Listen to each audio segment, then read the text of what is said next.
honesty. It's a pleasure to see you all here today. I'm very happy to present you this speech about honesty. As you know, National Honesty Day is observed on 30th of February. It is celebrated to encourage people to speak the truth, unfortunately, on the first day of April. We highly celebrate the prayerful and forget the National Honesty Day on in day of April. Dear honesty friends, to the quality of a person being truthful, faithful and sincere in our life.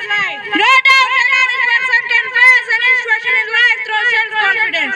It can be learned anywhere, but the two most important places for children to learn the behavior are family and school. Parents and teachers can play an important role for honest behavior.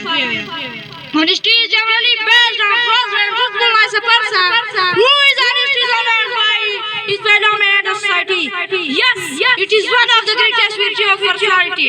In my opinion, honesty can be called as the highest level of human character.